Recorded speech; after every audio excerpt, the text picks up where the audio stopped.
everyone, and welcome back to my channel. So today, even though Ramadan already started, I just wanted to put out a video that's all about Ramadan and about how to prepare for honestly just a Ramadan where you're really healthy and you're building up your body so that you can support your spiritual practice during this month. So that's what I'm going to be talking about today, and we'll just get started right away. So the first thing that I wanted to talk about is entering the month of Ramadan. The most important thing, in my opinion, is really just changing your mindset.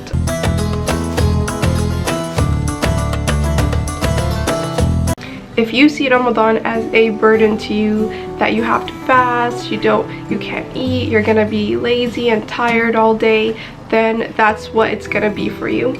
But if you shift your mindset to recognize just how good it is for you, recognize all the benefits, how it's so good for our body physically, how it's so good for our mental health as well, and also just the act of worshiping itself is a huge blessing that we have. So really focus on making this Ramadan all about just purifying your body, purifying your mind, and really connecting deeper to Allah and to our deen. And it's important to just always keep in mind anything that is written for us, anything that Allah commands on us, it has a benefit to us, even if we don't see it, even if we're blind to it and it's way above our knowledge and it's a limit to our knowledge, there is always a benefit. So it's always good to just look at the positive side and really enter it with a lot of hope.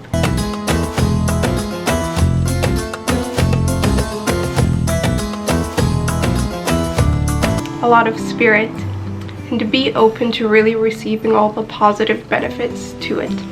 So the next tip is, it's not as important, but to be honest, it's something that I and my mom and my family really have a lot of fun with, which is just decorating, making sure that your house is as festive as possible, making sure that you're enjoying the space that you're living in, you know, making it look a little bit cuter, but also just making it look like a little bit different from your normal day-to-day life and your normal year. And decorating does not mean that you have to have enough money to buy things. I really want to emphasize that it can be really accessible, even if it's just a few things here and there, even if it's just DIYing your own crafts, but really just making the spirit of your home and the spirit of your space in the spirit of Ramadan.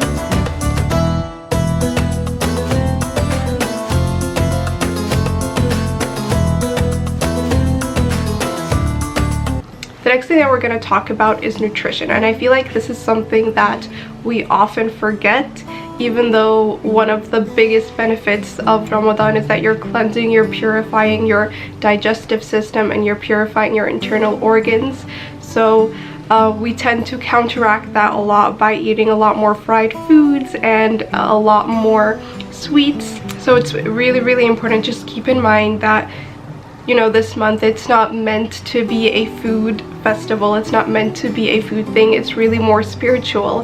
And to be able to deepen your spiritual connection, you really need to have a healthy body, which you can achieve through your diet. So the first thing that I would recommend is do not skip suhoor. It is very important because it's really that thing that's going to give you energy for the day. And take advantage of it to really just eat a lot of nourishing foods that can help you sustain your energy for a longer amount of time. You want to make sure that you're having a portion of your protein, a portion of a healthy fats, a portion of whole grains like wheat or like whole wheat bread or oatmeal, and then also some veggies and fruits as well. Make sure that at least half of your plate is filled with veggies and fruit, just so that you're also hydrating yourself without having to drink any water, but you're also adding in a bit more fiber into your diet. And I know waking up to eat suhoor is sometimes the last thing that we want to do because we just want to really enjoy sleeping, but really just push yourself to try to get in the habit of waking up to nourish your body. And if preparing your food beforehand, meal prepping will help, then definitely go ahead and do that. And the next thing that you want to keep in mind is iftar, fitar, whatever you guys call it. Make sure that you're receiving the most benefits out of it. And a big mistake that most of us make, and I've made multiple times in the past, is the adhan starts and then you really just go all out, eat literally an entire plate, 2 plates, until your stomach is full, you feel really lazy, you feel really lousy, you can't even pick yourself up to pray because your stomach hurts so much from all the food that you ate.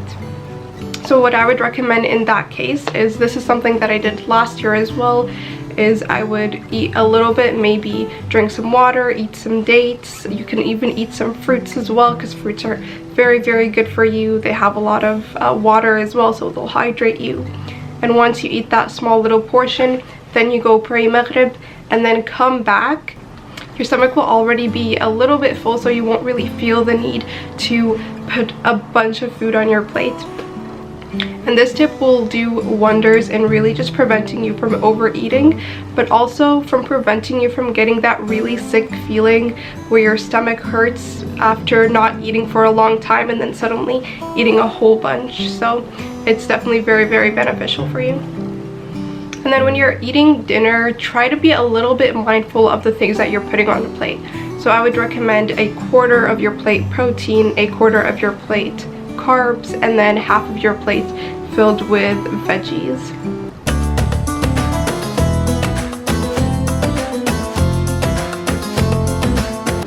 And the next thing I'm going to be talking about is staying active. You're not only nourishing your body by ingesting good things, but you're also nourishing your body by moving it and moving your muscles.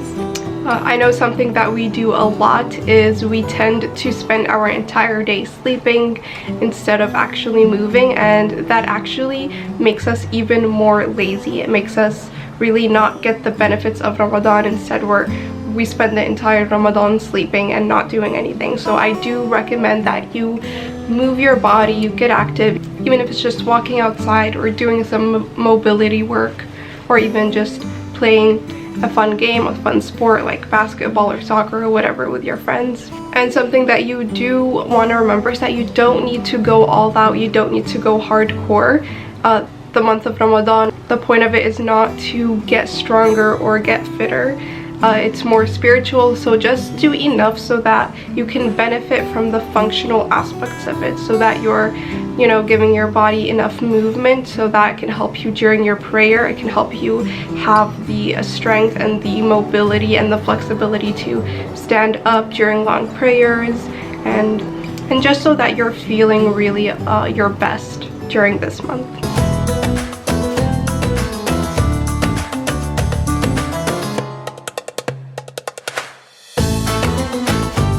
And of course, I can't forget the last thing, but definitely the most important thing, because this is the whole reason that we have Ramadan, is to just really deepen your spiritual connection.